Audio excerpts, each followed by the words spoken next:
Hi hello guys, welcome back to Aadya colourful.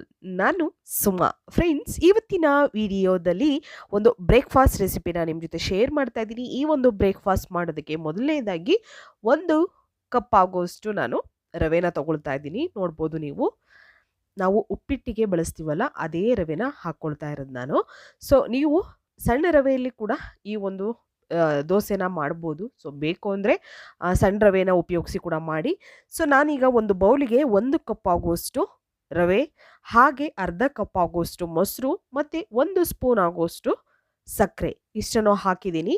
ನಂತರ ಇದಕ್ಕೆ ರುಚಿಗೆ ತಕ್ಕಷ್ಟು ಉಪ್ಪನ್ನು ಕೂಡ ಹಾಕ್ಕೊಳ್ಳೋಣ. ಇವಾಗ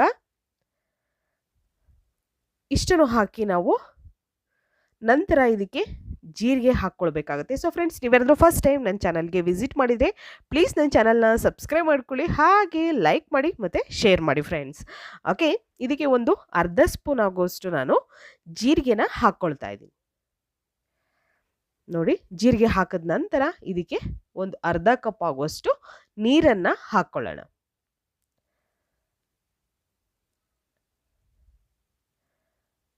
ನೀರನ್ನು ಹಾಕಿ ನಾವು ಚೆನ್ನಾಗಿ ಇದನ್ನು ಮಿಕ್ಸ್ ಮಾಡ್ಕೊಳ್ಳೋಣ ಫಸ್ಟು ಒಂದ್ಸಲ. ಸೊ ನಾನಿಲ್ಲಿ ಹಾಕಿರೋದು ಅರ್ಧ ಕಪ್ಪು, ಯಾಕೆಂದರೆ ಮತ್ತೆ ಮಿಕ್ಸ್ ಮಾಡಿ ನಾವು ಮತ್ತೆ ಸ್ವಲ್ಪ ನೀರನ್ನು ಹಾಕ್ಕೊಂಡು ಇದನ್ನು ನೆನೆಯೋದಕ್ಕೆ ಬಿಡಬೇಕಾಗುತ್ತೆ. ಸೊ ನಾವು ಇಲ್ಲಿ ತೊಗೊಂಡಿರೋವಂತಹ ರವೆ ಸ್ವಲ್ಪ ದಪ್ಪ ರವೆ ಆಗಿರೋದ್ರಿಂದ ಸ್ವಲ್ಪ ನೆನೆಯೋದಕ್ಕೆ ಟೈಮ್ ಕೊಟ್ಟರೆ ತುಂಬಾ ಚೆನ್ನಾಗಿ ಬರುತ್ತೆ ಈ ಒಂದು ದೋಸೆ. ಗರಿ ಗರಿಯಾಗಿ ರುಚಿಯಾಗಿರೋವಂಥ ದೋಸೆನ ಒಂದ್ಸಲ ಈ ರೀತಿಯಾಗಿ ಮಾಡಿ ನೋಡಿ, ನಿಮಗೂ ಕೂಡ ತುಂಬಾ ಇಷ್ಟ ಆಗುತ್ತೆ ಮತ್ತು ತುಂಬ ಬೇಗ ಆಗುವಂತಹ ಒಂದು ದೋಸೆ ರೆಸಿಪಿ. ಸೊ ಈಗ ಇದನ್ನು ನೆನೆಯೋದಕ್ಕೆ ಒಂದು 15 ನಿಮಿಷ ನಾನು ರೆಸ್ಟಿಗೆ ಇಡ್ತಾ ಇದ್ದೀನಿ. ನೋಡ್ಬೋದು ನೀವು, 15 ನಿಮಿಷ ಆದ ನಂತರ ರವೆ ಎಲ್ಲ ಎಷ್ಟು ಚೆನ್ನಾಗಿ ಕರಗಿದೆ ಅಂತ ನೋಡ್ಬೋದು ನೀವು, ಎಷ್ಟು ದಪ್ಪ ಆಗಿದೆ ರವೆ ಎಲ್ಲ. ನೋಡಿ, ಈ ರೀತಿಯಾಗಿ ಮತ್ತೆ ನಾವು ಒಂದ್ಸಲ ಇದನ್ನು ಚೆನ್ನಾಗಿ ಮಿಕ್ಸ್ ಮಾಡ್ಕೊಳ್ಳೋಣ. ಒಂದು 15 ಟೈಮ್ ಇದ್ದರೆ ಒಂದು ಅರ್ಧ ಗಂಟೆ ಬಿಟ್ಟರು ಏನೂ ತೊಂದರೆ ಇಲ್ಲ, ಯಾಕೆಂದರೆ ನಾವು ಸಣ್ಣ ರವೆನ ಉಪಯೋಗಿಸಿ ಮಾಡೋದಾದರೆ ತುಂಬಾ ಬೇಗ ಆಗುತ್ತೆ.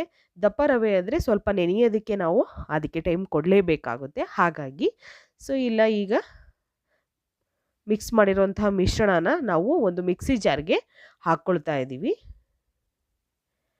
ರವೆ ಮತ್ತು ಮೊಸರು ಹಾಗೆ ಸಕ್ಕರೆ, ಉಪ್ಪು ಮತ್ತು ಜೀರಿಗೆ ಇಷ್ಟನ್ನು ನಾವು ಮಿಕ್ಸ್ ಮಾಡಿದ್ವಿ. ಸೊ ಆ ಒಂದು ಮಿಕ್ಸ್ಚರ್ನ ಈಗ ನಾನು ಒಂದು ಜಾರ್ಗೆ ಹಾಕ್ಕೊಂಡು ಇದನ್ನು ಬೇಕು ಅಂದರೆ ನೀವು ರುಬ್ಬೋದಕ್ಕೆ ಸ್ವಲ್ಪ ನೀರು ಬೇಕು ಅಂದರೆ ನೀರನ್ನು ಹಾಕಿ ನೀವು ಗ್ರೈಂಡ್ ಮಾಡ್ಕೊಂಬರ್ಬೋದು, ಅಥವಾ ಇರೋದೇ ಕರೆಕ್ಟಾಗಿದೆ ಅನ್ನೋದಾದರೆ ಹಾಗೆ ಇದನ್ನು ಗ್ರೈಂಡ್ ಮಾಡ್ಕೊಂಡು ಬನ್ನಿ. ಓಕೆ, ಸೊ ನಾನು ಈಗ ನೀರೇನು ಹಾಕ್ತಾ ಇಲ್ಲ, ಹಾಗೆ ಅದನ್ನು ರುಬ್ಕೊಂಬಂದಿದ್ದೀನಿ. ನೋಡ್ಬೋದು ನೀವು, ಈ ರೀತಿಯಾಗಿ ನುಣ್ಣಗೆ ನಾವು ರುಬ್ಕೊಂಬರಬೇಕು. ತುಂಬಾ ಗರಿಗರಿಯಾಗಿ ರುಚಿಯಾಗಿ ಆಗುತ್ತೆ ಈ ಒಂದು ದೋಸೆ. ಸೊ ನಾನು ಸುಮಾರು ದೋಸೆ ರೆಸಿಪಿಗಳನ್ನು ನಿಮ್ಮ ಜೊತೆ ಶೇರ್ ಮಾಡಿದ್ದೀನಿ. ಸೊ ಯಾರಾದರೂ ನೋಡಿಲ್ಲ ಅಂದರೆ ದಯವಿಟ್ಟು ಚಾನಲಲ್ಲಿದೆ, ಚೆಕ್ ಮಾಡಿ ಫ್ರೆಂಡ್ಸ್. ನಿಮಗೆ ತುಂಬಾ ವೆರೈಟೀಸ್ ಆಗಿರೋವಂತಹ ದೋಸೆಗಳು ಸಿಗುತ್ತೆ ನಮ್ಮ ಚಾನಲಲ್ಲಿ. ಸೊ ರುಬ್ಬಿರುವಂತಹ ಒಂದು ಮಿಶ್ರಣನ ಒಂದು ಬೌಲಿಗೆ ಹಾಕ್ಕೊಳ್ತಾ ಇದ್ದೀನಿ ನಾನು.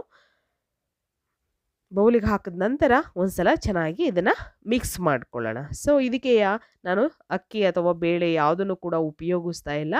ತುಂಬಾ ಈಸಿಯಾಗಿ ಯಾವುದೇ ಹಿಟ್ಟುಗಳನ್ನು ಕೂಡ ಉಪಯೋಗಿಸ್ತಲೇ ಮಾಡ್ತಿರುವಂತಹ ಒಂದು ದೋಸೆ ಇದು. ಸೊ ನೋಡಿ, ಈಗ ಈ ರೀತಿಯಾಗಿ ಚೆನ್ನಾಗಿ ಮಿಕ್ಸ್ ಮಾಡ್ಕೊಳ್ಳೋಣ. ಮಿಕ್ಸ್ ಮಾಡಿದ ನಂತರ ಈಗ ಆಲ್ರೆಡಿ ನಾನು ತವಾನ ಸ್ಟವ್ ಮೇಲೆ ಇಟ್ಟಿದ್ದೀನಿ. ಇವಾಗ ದೋಸೆನ ಹಾಕ್ಕೊಳ್ತೀನಿ. ಈ ರೀತಿಯಾಗಿ ನಾವು ದೋಸೆನ ಹಾಕ್ಕೊಳ್ಬೋದು. ಸೊ ನಿಮಗೆ ಇನ್ನೂ ಗರಿಗರಿಯಾಗಿ ಕ್ರಿಸ್ಪಿಯಾಗಿ ಬೇಕು ಅಂದರೆ ನೀವು ಹಿಟ್ಟನ್ನು ಸ್ವಲ್ಪ ನೀರು ಮಾಡ್ಕೊಳ್ಳಿ.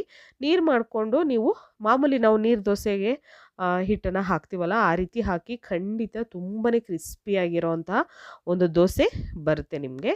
ಸೊ ಈಗ ಇದನ್ನು ನಾನು ಬೇಯಿಸ್ಕೊಂಡ ನಂತರ ಸ್ವಲ್ಪ ಮೇಲ್ಗಡೆ ತುಪ್ಪ ಹಾಕ್ಕೊಳ್ತೀನಿ. ತುಪ್ಪ ಅಥವಾ ಬೆಣ್ಣೆ ಅಥವಾ ಆಯಿಲ್ ಯಾವುದನ್ನು ಬೇಕಿದ್ರೂ ಹಾಕ್ಕೊಳ್ಬೋದು ನೀವು. ಸೊ ಸ್ವಲ್ಪ ನಾನು ತುಪ್ಪನ ಹಾಕ್ಕೊಳ್ತಾ ಇದ್ದೀನಿ. ತುಪ್ಪ ಹಾಕಿ ಮತ್ತು ಸ್ವಲ್ಪ ಕೆಂಪಗಾಗೋ ಹಾಗೆ ಇದನ್ನು ಬೇಯಿಸ್ಕೊಳ್ಳೋಣ ದೋಸೆನ ಚೆನ್ನಾಗಿ. ಹೀಗೆ ತವಾನ ಎಲ್ಲ ಕಡೆನೂ ಕೂಡ ನಾವು ಆಡಿಸ್ತಾ ಇರಬೇಕು, ಆಗ ನೀಟಾಗಿ ಬೇಯುತ್ತೆ. ಇಲ್ಲಾಂದರೆ ಒಂದೇ ಕಡೆ ಕಲರ್ ಚೇಂಜ್ ಆಗುತ್ತೆ, ಈ ಸುತ್ತಲೂ ಕೂಡ ವೈಟಿಗಿರುತ್ತೆ, ಹಾಗಾಗುತ್ತೆ. ಸೊ ನೋಡಿ, ಈ ರೀತಿಯಾಗಿ ನೀವು ಗರಿ ಗರಿಯಾಗಿ ರುಚಿಯಾಗಿರುವಂತಹ ಒಂದು ದೋಸೆನ ತುಂಬ ಈಸಿಯಾಗಿ ಮನೆಯಲ್ಲಿಯೇ ಮಾಡ್ಕೊಳ್ಬೋದು. ನೋಡಿ, ಅಥವಾ ಸಂಜೆ ಸ್ನ್ಯಾಕ್ಸಿಗೆ ಬೇಕು ಅಂದರೂ ಕೂಡ ಮಾಡ್ಕೋಬೋದು, ಅಥವಾ ಬ್ರೇಕ್ಫಾಸ್ಟಿಗೆ ಬೇಕು ಅಂದರೂ ಕೂಡ ಮಾಡ್ಕೋಬೋದು. ದಿಢೀರಾಗಿ ಮಾಡುವಂಥ ಇನ್ಸ್ಟೆಂಟ್ ದೋಸಾ ರೆಸಿಪಿ. ಸೊ ಈ ದೋಸೆನ ಖಂಡಿತ ನೀವು ಕೂಡ ತಯಾರಿಸಿ ಹೇಗೆ ಬಂತು ಅಂತ ತಪ್ಪದೆ ಕಾಮೆಂಟ್ ಸೆಕ್ಷನಲ್ಲಿ ತಿಳಿಸಿ. ಓಕೆ, ಇವತ್ತಿನ ವಿಡಿಯೋನ ಇಲ್ಲಿಗೆ ಮುಗಿಸೋಣ. ಮತ್ತೆ ಇನ್ನೊಂದು ಹೊಸ ವಿಡಿಯೋ ಜೊತೆ ಬರ್ತೀನಿ. ಅಲ್ಲಿವರೆಗೂ take care, bye, see you.